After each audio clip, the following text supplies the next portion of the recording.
Okay, here we are tasked with finding the nth term of this sequence. Now we don't know what type of sequence it is, whether it's arithmetic or geometric, but just by looking at it we can sort of tell. Remember, an arithmetic sequence means you're adding something from term to term, where a geometric sequence you are multiplying each term by a constant number.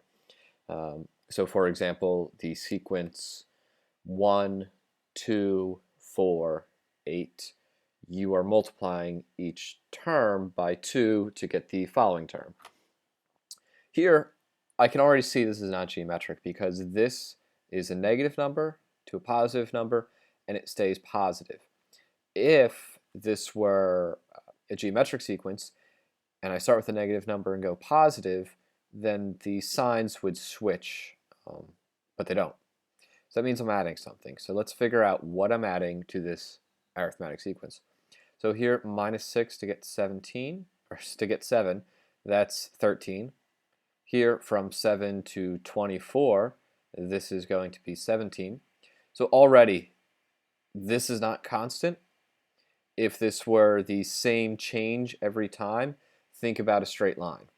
Straight line, the slope or gradient, is a constant change over time from one point to the other. This is not constant, so it's not going to be a linear sequence. We'll figure out what it will be soon enough.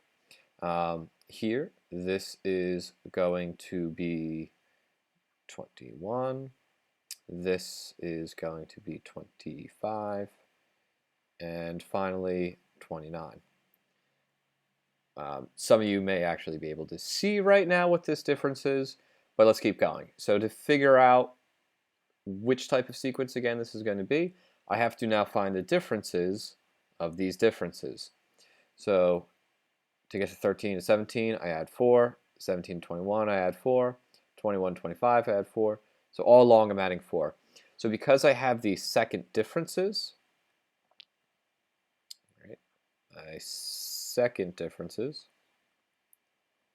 that means that this is going to be n squared. N squared, or a quadratic sequence. It's a lovely little n, isn't it? So it's going to be n squared. Now to figure out what the coefficient for n squared is going to be, all I have to do is I have to take this second difference, so the 4, and divide it by which difference it is, 2, and so I get 2. Yeah, if you had a third difference of 9 that was constant, so the second assume that the second difference were not constant, and we would have to go to the third difference. If that were constant, say 9, then we would have to divide that by 3 for the third difference to get a coefficient there. So yeah, you're right if you're thinking that, so good on you.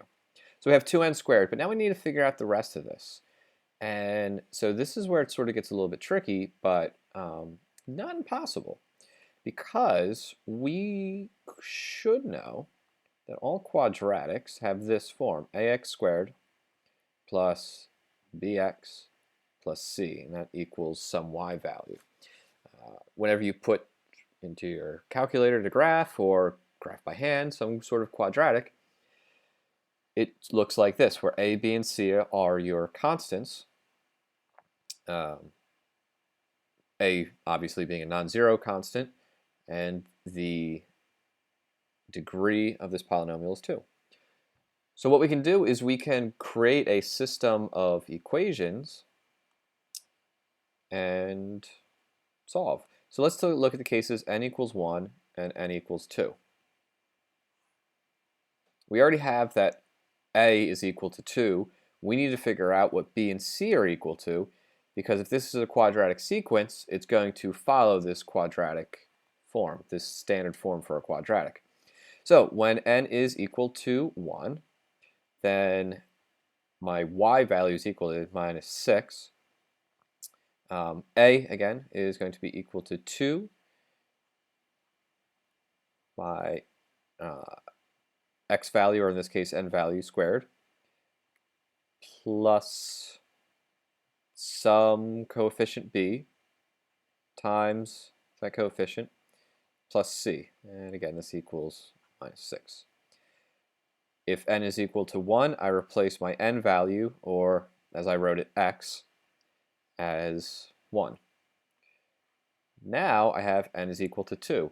So again, the sum of the sequence is equal to 7.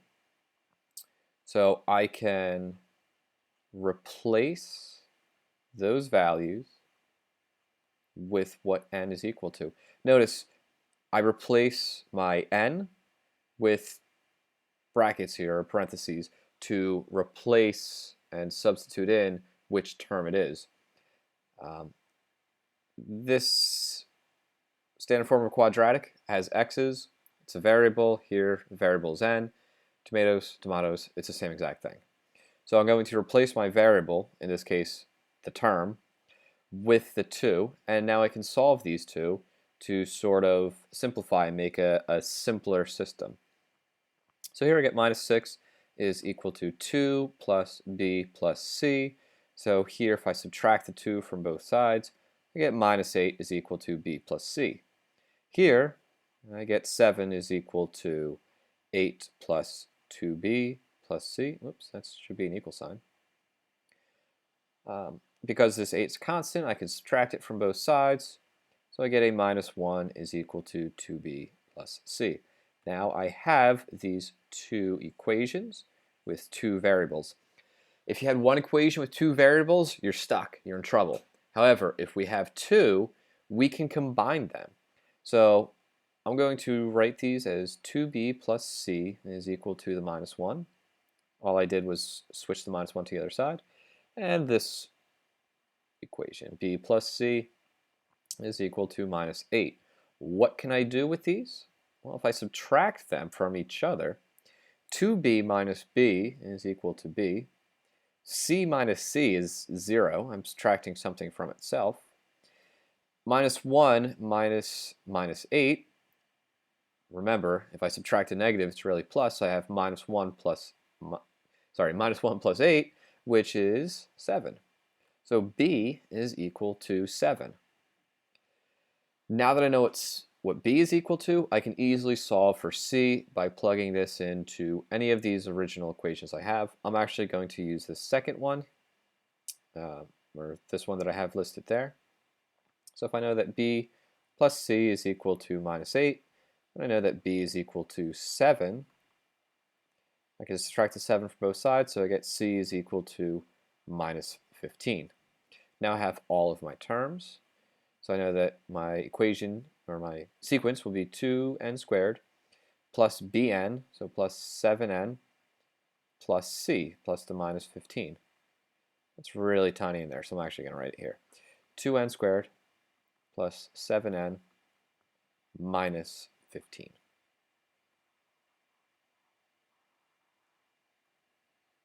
I like to put boxes around my answers and circle my main points because it really makes them jump out on the page. Now, let's check this. So in checking this, what we probably want to do is to make sure that the other terms will work. So why don't we try when n is equal to 3? So running out of room up there, so I'll write my check up here. So I have the 2n squared plus 7n minus 15.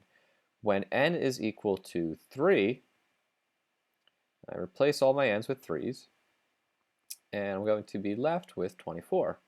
So let's solve this, all right? So 3 squared is 9, times 2 is 18, plus 21 minus 15 is equal to 24. I kind of like to jump around when I have these, so I know that 18 minus 15 is 3, and 3 plus 21 is 24, so hey, it works, at least for this third term. So it's probably safe to say that it's going to work for all of them. Now the second part here is we have to find this 20th term. All we have to do is replace the n in the sequence with the 20.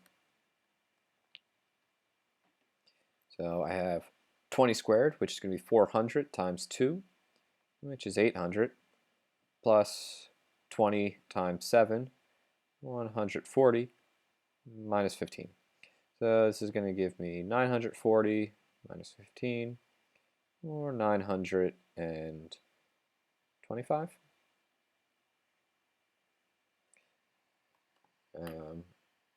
And because, as I'm recording this, it's fairly early, and you always want to check your work, I'm going to plug this into my calculator right now, just so that, hey, if I were taking an exam right now, I would not let my fatigue or any silly mistakes get me wrong. Well, I just plug that into my calculator, and it is, in fact, 925. Good, so the math holds up. This is it. It's a lot of work. It's really messy, but I hope you realize and hope you see that nothing that we did was overly complicated. We just found a bunch of differences until we found a constant value, and then chipped away at this standard form for a quadratic. Anyway, good luck. Make sure you have fun with sequences, because sequences are actually pretty fun. All right, see you next time.